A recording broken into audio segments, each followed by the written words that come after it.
ओम नमः शिवाय।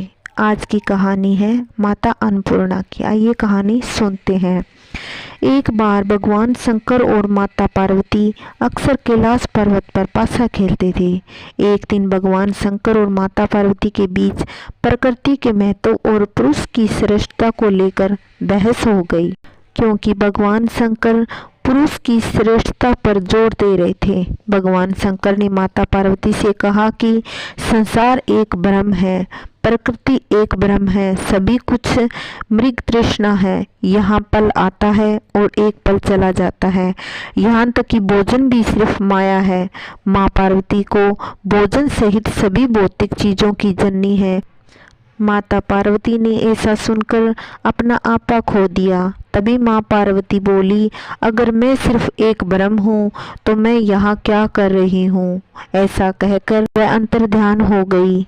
उनके वहां से चले जाने से ब्रह्मांड में हाहाकार मच गया। ऋतु परिवर्तन रुक सा गया, धरती बंजर हो गई और भयानक सूखा पड़ने लगा। आकाश, पाताल और धरती तीनों लोकों से मिलने वाला भोजन उपलब्ध नहीं था। देवता, दानव, मनुष्य भूख से तड़फने लगे। दुनिया भोजन से वंचित हो गई। वहां अकाल पड़ गया। जब भगवान शंकर के भक्तों ने भोजन के लिए उनसे भीख मांगने लगे, तब भगवान शंकर ने अपने भक्तों के लिए घर घर जाकर भोजन की भीख मांगी, लेकिन किसी के पास देने के लिए कुछ भी नहीं था। भगवान विष्णु ने शंकर से कहा, मैंने सुना है काशी में एक महिला ने लोगों के लिए भोजन दान करना शुरू किया है।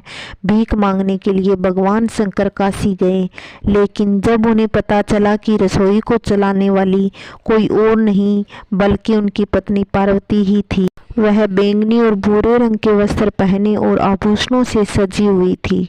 वह एक सिंहासन पर बैठी हुई एक एक करके भूखे देवताओं और पृथ्वी के भूखे निवासियों को भोजन परोस रही थी। माता पार्वती जी भगवान शिव को आया देख मंद मंद मुस्काने लगी। माता पार्वती ने शिव से कहा, हे शिव, यह सत्य है कि आप और ब्रह्मा भूख के बंधन में नहीं बंधे हैं। आप जिनकी इस भक्ति के बंधन से बंधे हैं वो भूख से ग्रस्त हो सकते हैं। भोजन उनके लिए उतना ही आवश्यक है जितना आपके लिए। भगवान शिव समझ गए कि संसारिक उनके लिए भी उतनी ही आवश्यक है। देवी अन्नपूर्णा ने 3 मुट्ठी चावल भगवान शिव शंकर को तीनों लोकों में प्रदान किए। भगवान शिव शंकर ने यह चावल ले जाकर जगत के पालन करता भगवान विष्णु को तीनों लोकों में देने के लिए प्रदान किए। भगवान ने तीनों लोकों की भूख शांत करने के लिए यह चावल 3 भाग में बांध लिए। अन्नपूर्णा माता की कृपा से कोई भी व्यक्ति भूखा ना रहे। बोलो माता अन्नपूर्णा की जय। ये कहानी कहते सुनते हुंकारा भरते सबके घर में सुख शांति बनी रहे, सबके घर में अन्न धन की कोई कमी ना आए। जय श्री कृष्ण। राधे राधे।